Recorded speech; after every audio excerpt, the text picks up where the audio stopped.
सोलापूर कोर्टाच्या लगत असलेले झेरॉक्स, टायपिंग, खोक्याबाहेर नामे फलक बोर्ड यावर सोलापूर महानगरपालिकेच्या अतिक्रमण पथकाने जप्त करून कारवाई केली।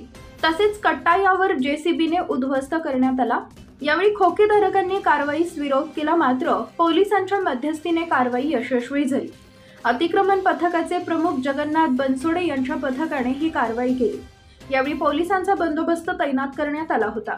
कोर्ट भिंती लागत फुटपाथवर काही अतिक्रमण करून दुकाने थाटले असल्याची तक्रार अतिक्रमण विभागाकडे प्राप्त झाली होती। या तक्रारीनुसार अतिक्रमण विभागाने बुधवारी कारवाईची मोहीम हाती घेतली। या कारवाईत फलक व सिलेंडर जप्त केले। या कारवाईवेळी खोकेधारकांनी कारवाईस विरोध केला, मात्र अतिक्रमण विभागाचे प्रमुख जगन्नाथ बनसोडे यांनी विरोधाला न जुमानता कारवाईची मोहीम यशस्वी केली।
आपली जागा कुठपर्यंत एक पायरीचं करा, हे सगळं काढून घ्या। तुम्हाला सांग नुकसान करेल साहेब, तुम्हाला योग्य वाटतं का? मला नागरिकाच्या दृष्टीने बघा, इथे 4-5 गाड्या तुमच्याच लागतात।